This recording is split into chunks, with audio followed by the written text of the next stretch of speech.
تو سب سے پہلا حق جو وہ حضور صلی اللہ علیہ وسلم کا ہے وہ ہے ایمان۔ ایمان کس کو کہتے ہیں؟ ایمان یقین کو کہتے ہیں، کہ کسی شخص نے کوئی بات کہہ دی، آپ کو اس پر اس قدر اعتماد اور بھروسہ ہے، آپ بغیر کسی چھان بین کے اس پر یقین کر لیتے ہیں کہ ہاں یہ بات سچ ہے۔ اس کی مثال دیکھو، ہمارے یہاں پانی جو پینے اور استعمال کرنے کا جو ذریعہ ہے وہ پائپ لائن سے ہے، اور اس کے لیے مستقل طور پر ایک مکمل طور پر شعبہ ہے واٹر سپلائی کا۔ اگر ابھی کوئی ان کا ملازم یہ اعلان کرا دے یا کر دے کہ پانی میں تھوڑا زہر مل گیا ہے، یا پانی میں کوئی ناپاک جانور گر کے مرا ہے، لہذا پانی پینے سے احتیاط کریں، صرف یہ ہمیں پتہ ہے کہ یہ ملازم اس شعبے سے تعلق رکھتا ہے، تو ہم اس کی بات پر آنکھیں بند کر کے یقین کرتے ہیں اور پانی پینا چھوڑ دیتے ہیں۔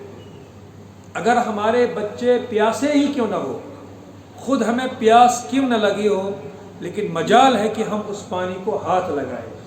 کیوں؟ اس لیے کہ یہ جو خبر دینے والا ہے یہ اسی ڈپارٹمنٹ کا آدمی ہے اور یہ ایک ذمہ دار ہے۔ جب یہ اعلان کرتا ہے تو اس کی ذمہ داری بڑھ جاتی ہے، اور ہم اس کی ذمہ داری کو دیکھ کر اس بات پر یقین کر لیتے ہیں کہ اس نے جو کچھ کہا سچ کہا ہے، اس لیے ہم اس پر یقین کر لیتے ہیں۔ یہ ہے یقین۔ اس سے 1000 گنا زیادہ یقین ہمیں حضور صلی اللہ تعالی علیہ وسلم کی باتوں پر، ان کے ارشادات پر ہونا چاہیے۔ اس کو ایمان کہتے ہیں۔ صحابہ کا ایمان ہم تو تصور بھی نہیں کر سکتے ہیں کہ وہ کتنا بلند تھا۔ اس وقت جو کفار تھے ان کا یقین حضور کی باتوں پر کتنا تھا، اس واقعے سے اندازہ ہوگا۔ حضرت سعد بن معاذ رضی اللہ تعالیٰ عنہ یہ مدینے کے رہنے والے تھے، اور اوس اور خزرج یہ مدینے میں 2 بڑے قبیلے تھے، اوس کے سرداروں میں سے تھے۔ انہوں نے ایمان لایا، ہجرت کا پہلا سال چل رہا ہے، انہوں نے عمرہ کا ارادہ کیا، چنانچہ یہ مکہ پہنچ گئے۔ چونکہ ابھی مکہ اور مدینہ کے درمیان رسا کشی چل رہی تھی، دشمنیاں تھی، مکہ سے مسلمان جو ہے نا وہ ہجرت کر کے مدینے آئے ہوئے تھے، اور مکہ میں رہنے والے کفار جو تھے انہیں اس بات کا بھی غصہ تھا کہ مدینے والوں نے ان کو کیوں جگہ دے دی اور ان کی مدد کیوں کر رہے ہیں۔ ان کے ذوم اور خیال میں یہ تھا کہ یہ لوگ جو مکہ سے مدینہ ہجرت کر کے یا اسلام قبول کر لیے ہیں جنہوں نے، یہ بے دین ہو گئے۔ لیکن اس سعد بن معاذ رضی اللہ تعالیٰ عنہ کا ایک دوست تھا مکے میں، وہ کافر تھا اور وہ بھی سرداروں میں سے تھا، ان کا نام تھا امیہ بن خلف۔ چنانچہ امیہ بن خلف جب کبھی مدینہ آتے تھے تو سعد بن معاذ کے یہاں ٹھہرتے تھے، اور سعد بن معاذ جب کبھی مکہ جاتے تھے تو امیہ بن خلف کے یہاں ٹھہرتے تھے۔ اب حالات بدلے ہوئے ہیں، سعد بن معاذ اب جو آ رہے ہیں مسلمان بن کر، اور وہاں حالات ایسے ہیں کہ مسلمان کو دیکھنا وہاں پر کسی کو گوارا نہیں، اور مدینے کے لوگوں پر ان پر بڑا غصہ آ رہا ہے کہ انہوں نے ان کو کیوں جگہ دے دی۔ چنانچہ یہ بڑے احتیاط کے ساتھ امیہ بن خلف کے گھر پہنچے اور ان سے کہا کہ میرا عمرہ کرنے کا ارادہ ہے، حالات آپ کو پتہ ہے، لہذا کوئی ایسا وقت مجھے بتا دینا جب خانہ کعبہ خالی ہو اور میں عمرہ کروں۔ کل یہ دوپہر کے وقت جبکہ سارے لوگ اپنے گھروں میں ہوتے ہیں، یہ نکل پڑے، اور امیہ بن خلف ان کے ساتھ تھا۔ اچانک ابو جہل کا راستے میں سامنا ہوا، تو ابو جہل نے جب ان کو دیکھا تو کہا امیہ یہ کون ہے؟ کہا یہ سعد بن معاذ ہے مدینے کی۔ تو نے کہا اچھا، تم یہاں پر بڑے امن کے ساتھ گھوم رہے ہو اور ہمارے بے دین لوگوں کو، یعنی جو مکہ سے مدینہ ہجرت کر کے مسلمان گئے تھے ان کو وہ بے دین سمجھتے تھے، تو کہا بے دین کو تم لوگوں نے پناہ بھی دے دی ہے اور کھلے عام ان کی مدد بھی کر رہے ہو. بخدا اگر یہ امیہ تمہارے ساتھ نہ ہوتے تو میں تیرے واپسی کے سارے ارادے ختم کر دیتا اور یہی تجھے ڈھیر کر دیتا. تو سعد بن معاذ خود بھی سردار تھے، ان کی غیرت جاگی. نے کہا کس کو دھمکی دے رہے ہو؟ اگر تم نے مجھے عمرہ کرنے سے روکا تو بخدا تمہارا مدینے سے گزرنا مشکل کر دوں گا اور تم اس کے بغیر رہ نہیں سکو گے، کیونکہ مدینے سے جانا تمہارے لیے ضروری ہے.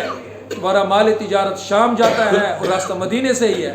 تو اگر تم نے ایسی کوئی حرکت کی یا اس طرح کا کوئی قدم اٹھایا تو تمہارے لیے پھر مدینے سے گزرنا مشکل کر دوں گا. اور انہیں بڑے زبردست لہجے میں بات کی. تو امیہ بن خلف جو تھے ان کے دوست ان کے ساتھ ہی کہا سعد خیال تو کرو، ابو جہل ہمارے سردار ہیں، بات ذرا نرمی سے کرو. کہا رہنے دے امیہ رہنے دے.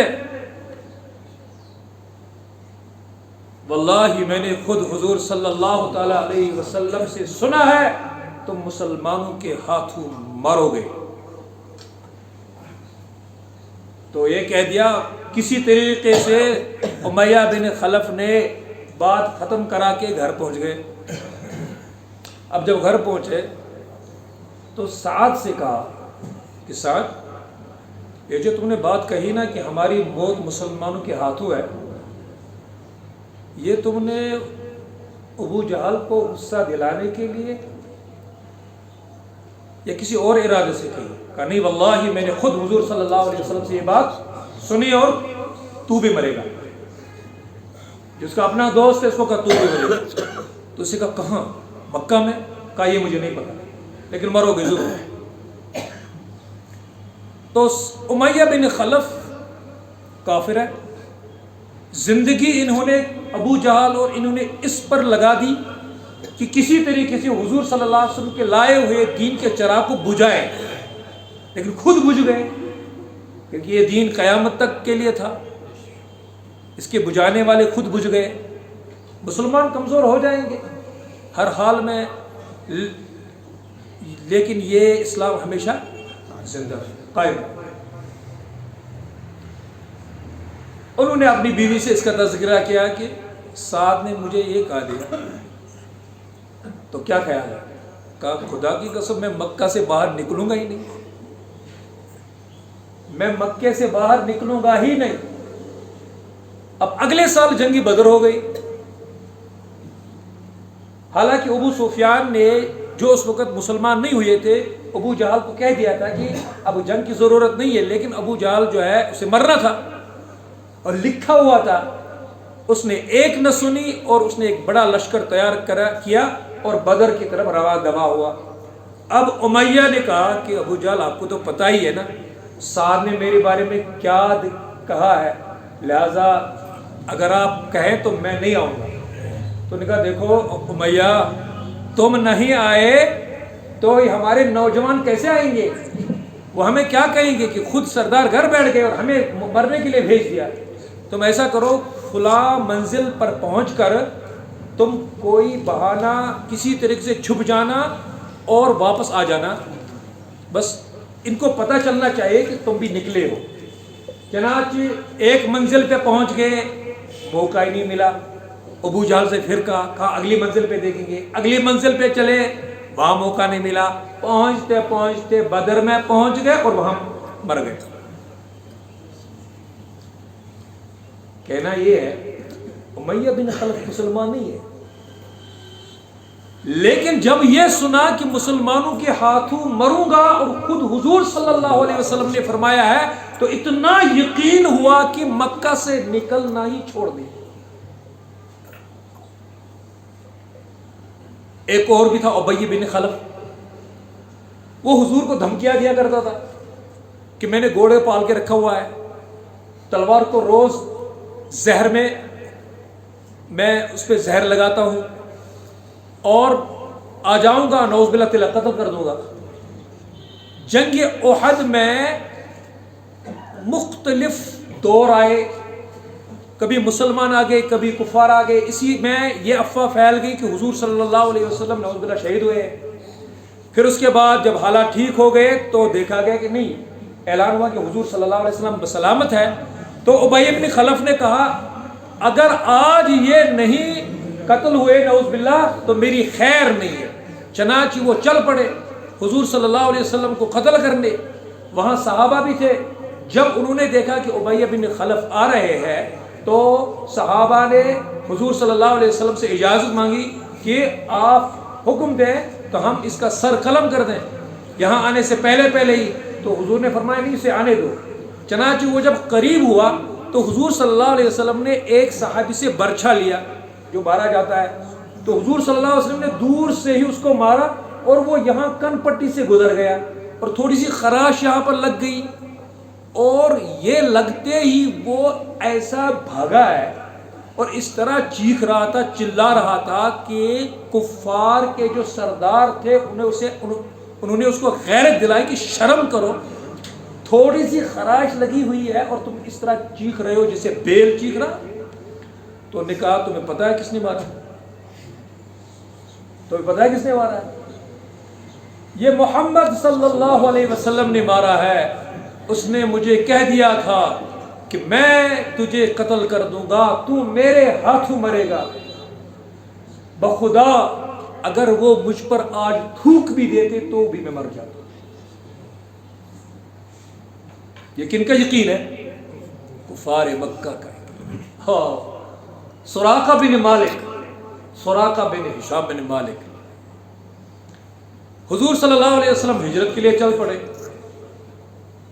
اعلان ہو گیا کہ جو حضور صلی اللہ علیہ وسلم کو لے آئے ان کو 100 اونٹ ملیں گے، اور 100 اونٹ اس وقت عرب کا سب سے بڑا انعام تھا. 100 سرخ اونٹ، اس سے بڑا کوئی انعام اور تھا ہی نہیں. یہ انعام لگا. چنانچہ سراقہ بن مالک اس لالچ میں چل پڑا. جب حضور کے قریب ہوا تو ان کا گھوڑا دھس گیا. انہوں نے حضور سے معافی مانگی کہ میں واپس جاؤں گا، مجھے معاف کیا جائے. چنانچہ حضور نے دعا کی تو ان کا گھوڑا زمین سے واپس نکلا. لیکن ادھر سے پھر لالچ نے انگڑائیاں لی. 100 اونٹ اور میرا جو ہدف ہے وہ بالکل قریب ہے، اور آگے چلے. تو پھر 3 بار ایسا ہوا. پھر انہوں نے معافی مانگی تو حضور نے فرمایا تھا سراقہ میں تجھے خوشخبری سنا دوں. کہ کیا؟ کہ ایک زمانہ آ جائے گا، یہ جو روم و فارس کے بادشاہ ہے وہ اپنے ہاتھوں میں سونے کے کنگن پہنتے تھے. کہ تجھے کیا خیال ہے، تیرا کیا خیال ہے کہ ایک زمانہ آ جائے گا ان سونے کے کنگنوں کا مالک سراقہ بن مالک ہوگا. تو نے کہا مجھے لکھ کے دے یا رسول اللہ، مجھے لکھ کے دے یہ بات. وہ کافر ہے. اور حضور کی حالت اس وقت دیکھیں، اسلام کی حالت دیکھیں. حضور صلی اللہ علیہ وسلم مکہ چھوڑنے کے لیے مجبور ہو گئے، مدینے جا رہے ہیں بے سر و سامانی کی حالت میں. حضور کے پاس کچھ نہیں ہے، نہ فوج ہے، نہ تلوار ہے، نہ مال ہے، نہ منال ہے، کچھ نہیں ہے. بشارت دے رہے ہیں اس وقت کے سپر پاور کے ہاتھوں کے کنگنوں کی، اور آگے کافر بیٹھا ہوا ہے، یہ یقین کر رہا ہے کہ مجھے لکھ کے دے. اس کے بعد حضور حضرت عمر رضی اللہ تعالیٰ عنہ کے دور میں وہ فتح ہوا. ان کی عمر اس وقت بہت ہو گئی تھی، یہ چل نہیں سکتے تھے. جب وہ کنگن سامنے آئے تو عمر فاروق نے کہا کہ سراقہ کو لاؤ، اور سراقہ کو وہ کنگن پہنائے گئے. اور خوشخبری برابر ہوگی، پیشن گوئی برابر ہوگی.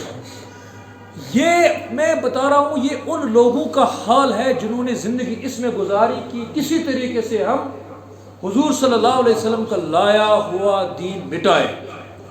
ایک ہم ہیں جو عشق کے دعوے کرتے کرتے تھکتے نہیں، لیکن حضور کے کتنے ارشادات ہیں جنہیں صبح سے لے کر شام تک ہم اپنے پیروں تلے رونتے ہیں اور ذرہ برابر بھی احساس نہیں ہوتا ہے. حضور صلی اللہ علیہ وسلم نے فرمایا کہ میرا دل کرتا ہے کہ کسی نوجوان کو کھڑا کروں اور اس سے کہہ دوں کہ تم میری جگہ نماز پڑھا لے، اور میں پھر اسی وقت ان کے گھروں میں جاؤں جو گھر میں بلا وجہ نماز پڑھتے ہیں، پھر میں ان کے گھروں کو آگ لگا دوں. کہ وہ گھر میں بلا وجہ کیوں نماز پڑھتے ہیں؟ مسجدیں کیوں بنائی گئی ہیں؟ مسجد تو بنا دی شب بھر میں. ایمان کی حرارت والوں نے من اپنا پرانا پاپی ہے برسوں میں نمازی بن نہ سکا. یہ مسجدیں بنائی بڑی خوبصورت جگہ جگہ مسجدیں مگر ویران مسجدیں. مسجدیں مرثیاں خواہ ہے کہ نمازی نہ رہے یعنی وہ صاحب حجازی اوصاف حجازی نہ رہ گئی رسم اذاں روح بلالی نہ رہی فلسفہ رہ گیا تلقین غزالی نہ رہی. فرمایا جو بلا وجہ گھروں میں نماز پڑھتے ہیں میرا جی چاہتا ہے کہ ان کے گھروں کا آگ لگا دوں. تمہیں کیا لگتا ہے آگ نہیں لگی ہوئی ہے؟ بے سکونی کی آگ، بے چینی کی آگ، بے برکتی کی آگ، فتنوں کی آگ، نافرمانیوں کی آگ لگی ہوئی ہے، لیکن ہمیں احساس نہیں ہے. اب یہ اس شخص کے لیے ہے جو پڑھتا تو ہے لیکن گھروں میں پڑھتا ہے، جو پڑھتا ہی نہیں ٹس سے مس نہیں ہوتے ہیں.